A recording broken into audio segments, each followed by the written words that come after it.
Hello viewers, இன்னைக்கு நம்ம பார்க்க போறது ஒன் பீஸ் எபிசோட் 600 பார்ட் 2.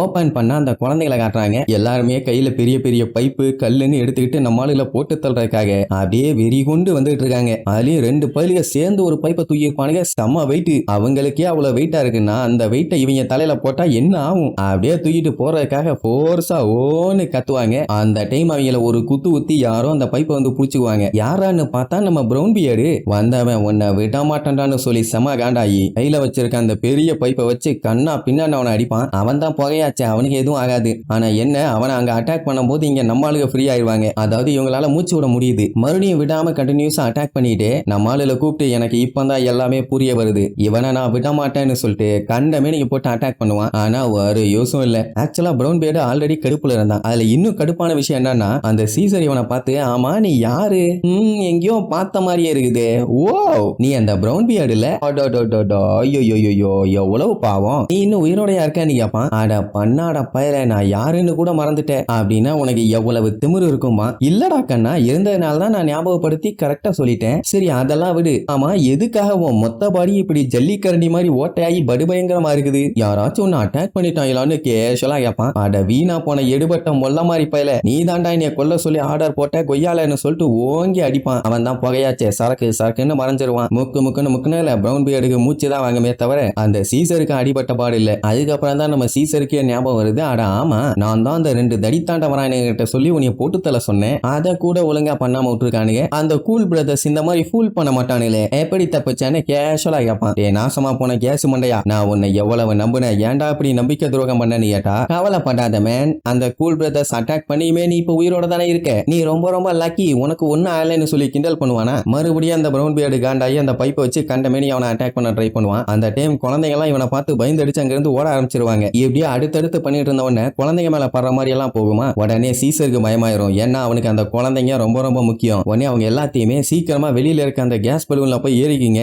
அப்ப அந்த அவங்களுக்கு எதுவும் ஆகாது, கேண்டி கிடைக்கும், சீக்கிரமா போங்க என்ன உடனே அடிச்சு புடிச்சு ஓட ஆரம்பிச்சிருவாங்க. நமியும் உசோப்பும் வேண்டாம் வேண்டாம் வேண்டாம் வேண்டாம்னு கத்திட்டே கிடப்பாங்க. ஆனா ஒண்ணு வேலைக்கு ஆகல. இப்ப நம்ம பிரவுன் பியர்டுக்கு அவன் இவனை ஏமாத்தினது பஞ்சாயத்து இல்ல. ஏன் இவனுக்கு இவனை பத்தி கூட கவலை இல்ல. என் குரூவுக்கு எதுவும் ஆகிடக்கூடாது, எனக்கு நடந்த மாதிரி அவங்களுக்கு நடக்க நான் கண்டிப்பா விட மாட்டேன், அவங்க எங்க இருக்காங்கன்னு ஒழுங்கா சொல்லு, அவங்க எனக்கு வேணும்னு சொல்லுவான். அவன் அட மூலகட்ட முட்டா பயல, உனக்குன்னு குருவுன்னு ஒண்ணு கிடையவே கிடையாது, நீயும் சரி மத்தவங்களும் சரி எனக்கு கீழே வேலை பார்க்கறவங்க மட்டும்தான். சோ தயவு செஞ்சு இந்த கேப்டன் மாதிரி பில்டப் பண்றதெல்லாம் கொஞ்சம் நிப்பாட்டு. நீயே ஒரு கேவலமான பைரட்டு, நியூ வேர்ல்டுல செருப்படி வாங்கி தான் இந்த நிலைமைக்கு நீ வந்த, அப்புறம் என்ன வெங்காயத்துக்கடா இந்த அளவுக்கு சீன் போட்டு திரியறேன்னு சொல்லி அவனை முடிஞ்ச அளவுக்கு எவ்வளவு கேவலப்படுத்த முடியுமோ அவ்வளவு கேவலமா பேசுவான். நமி உசோப்புக்கு இவனுக்கு கேவலமா பேசுறத பத்தி கவலையே கிடையாது. அந்த குழந்தைகளை காப்பாற்றணும், அதனால அவங்கள காப்பாற்ற வேக வேகமா கிளம்பிடுவாங்க. இப்போ சீசருக்கு கான்பிடென்ட் என்னன்னா, இவன் என்ன சொன்னாலும் மத்தவங்க கேட்கறதுக்கு ரெடியா இருக்காங்க. சொல்ல போனா இவங்கள ஒரு தெய்வமா நினைச்சிட்டு இருக்காங்க. நான் அவங்கள உயிரோட வச்சிருக்கிறதே ஒரு பண்ணி கூட்டமா யூஸ் பண்ணிக்கதான், அதனால நீ அவங்கள பத்தி எல்லாம் கவலையே இல்ல,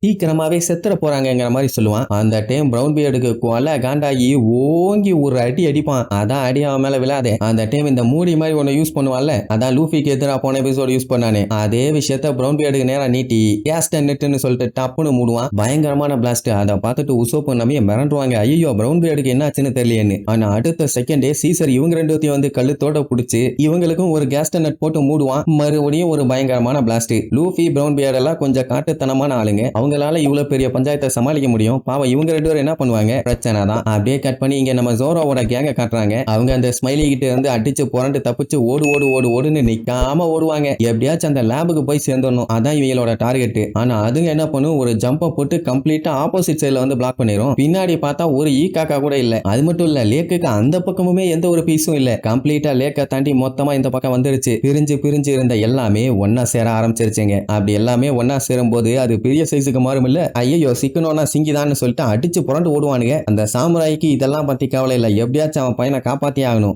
வெயிட் பண்ற மகனே, நான் வந்துகிட்டே இருக்கேன்னு கத்திட்டே ஓடுவான். இங்க அந்த G5 ஆளுகெல்லாம் இரும்பு டோரை போட்டு உடன்னு உடச்சிட்டு இருப்பானுங்க. எங்க கேப்டனை திருப்பி குடுங்கடா குடுங்கடான்னு. அந்த டைம் அந்த ஸ்மைலி என்ன பண்ணும், இவங்க இவங்க எல்லாத்தையுமே ரவுண்டு கட்டும். இங்க சீசரோட ரிசர்ச் ரூமை காட்டுறாங்க. வெர்கோ இருக்கான், மோனட் இருக்கான், அப்புறம் நம்ம ஆளு எல்லாருமே கூண்டுல இருக்காங்க. இதை எல்லாத்தையுமே நம்ம சாப்பர் ஒரு புக்குக்குள்ள ஒளிஞ்சு உட்கார்ந்து பாத்துக்கிட்டு இருப்பான். இப்ப என்னன்னா சாப்பர் அந்த ட்ரக்குக்கான மருந்தை சூப்பரா கண்டுபிடிச்சிட்டான். இனி அடுத்து நம்ம ஆளுல காப்பாத்தணுமே. அதனால நைஸா என்ன பண்ணுவான், நகர்ந்து நகர்ந்து நகர்ந்து நகர்ந்து கண்ணுக்கே தெரியாம மூவ் பண்ணி போறாராமா. அப்போன்னு பார்த்து அந்த சீசரோட ஸ்மைல் சவுண்ட் கேக்குமா, வீதியில அடிச்சு போறண்டு ஐயோன்னு ஓரமா போய் விழுந்துருவான். எவன்டா அது காட்டெருமை கக்கூஸ் போன மாதிரி சிரிக்கிறதுன்னு எட்டி பார்ப்பான். பார்த்தா யாரும் இறந்த மாதிரி இல்ல. அதே நேரம் இங்க குழந்தைங்க எல்லாத்தையுமே ஏர்ஷிப்ல ஏத்தி அழகா மறுபடியும் அந்த பிஸ்கெட் ரூமுக்கே கூட்டு போறாங்க. அந்த குழந்தைங்க எல்லாம் மாஸ்டர் எங்கன்னு சொல்லி அந்த மஞ்சமாக்கானு கிட்ட நோண்டுன்னு நோண்டுவாங்க. அவனு எதுவும் சொல்ல மாட்டானுங்க, அப்படியே சைலண்டா உட்காந்துட்டு இருப்பானுங்க. அந்த டைம் அந்த சீசர் லேபுக்கு போன் பண்ணி, மோனட்டு கிட்ட நான் குழந்தைங்க எல்லாத்தையுமே சேஃப்டியா காப்பாத்திட்டேன், ஸ்மைலிக்கு நான் ஃபுட்டு ரெடி பண்ண சொன்னனே அதெல்லாமே ரெடியா இருக்கான்னு கேட்பான். நீ சொன்ன எல்லாமே ரெடியா இருக்கடா நாய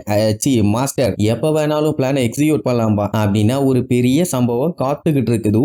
இங்க வெளியில அந்த G5 ஆளுங்க டோரை உடைக்கிறதுக்கு படாத பாடுபடுவானுங்க. எதுவுமே வேலைக்கு ஆகல. இப்ப என்னன்னா புடிச்சு வச்சிருக்க ஆளுங்களை எப்ப வேணாலும் டிரான்ஸ்பர் பண்ணிக்கலாம். அது மட்டும் இல்லாம வெளியில வீடியோ டிரான்ஸ்போர்ட்டர்ஸ்னாலும் ரெடியா இருக்குது. எல்லாமே பக்காவா பிளான் பண்ணி நடக்கும்பா. உடனே அவனுக்கு ஆர்வம், ஸ்மைலி எப்ப அங்க வரும், நம்ம ஃபன்னியான எக்ஸ்பெரிமெண்ட்டை எப்பதான் பிராட்காஸ்ட் பண்றது, இப்ப பண்ணலாமான்னு கேட்டவன எப்ப வேணாலும் பண்ணலாம்பா. அப்புறம் ஏன் வெயிட் பண்ற, எல்லா ரிசீவருக்கும் நீ கனெக்ட் பண்ணுமா. சரி ரைட்டுன்னு அவளும் கனெக்ட் பண்ற வேலையை பாப்பா. அதே நேரம் இங்க பிரவுன் பியர்டை காட்டுறாங்க. அப்படியே பேன்னு 2-3 பைப்புகளுக்கு நடுவுல அசைவில்லாம கிடப்பான். அதே நேரம் உசோப்பு நம்பியுமே அப்படியே மயக்கத்துல தான் கிடப்பாங்க. அப்பதான் அந்த கேஸ் மண்டையா இருக்கானே சீசர், அவனோட பிராட்காஸ்ட் சவுண்ட் கேட்கும். லூசு மாதிரி சுத்திட்டு இருக்க புரோக்கர்களா, இந்த மாதிரி ஒரு நேரத்துல உங்களை கான்டாக்ட் பண்ணி நோட்டீஸ் பண்றதுக்கு நீ மன்னிச்சிருங்க. சொல்ல போனா நீங்க எல்லாருமே ரொம்ப லக்கி. ஏன்னா 4 வருஷத்துக்கு முன்னாடி வெடிச்ச மாதிரியே இந்த வருஷமும் ஒரு பெரிய பாய்சன் கேஸ் வெடிக்க போகுது. ஆனா லாஸ்ட் டைம் மாதிரி எல்லாம் கிடையாதுப்பா. இந்த டைம் நான் நிறைய ஃபீச்சர்ஸ் ஆட் பண்ணியிருக்கேன். கவர்மெண்ட்ல இருக்க குப்பைங்க எல்லாத்துக்கும் இந்த மாதிரி ஒரு விஷயத்தை கிரியேட் பண்றதெல்லாம் கனவுல கூட நடக்காத விஷயம். இன்னைக்கு நம்ம ஐலாண்டுக்கு ஏகப்பட்ட கெஸ்ட்டுங்க வந்திருக்காங்க. அதனால தான் நான் இன்னைக்கு இந்த எக்ஸ்பெரிமெண்ட்டை பண்ணலாம்னு டிசைட் பண்ணியிருக்கேன். சொல்ல போனா இது ஒரு இன்வேஷன்,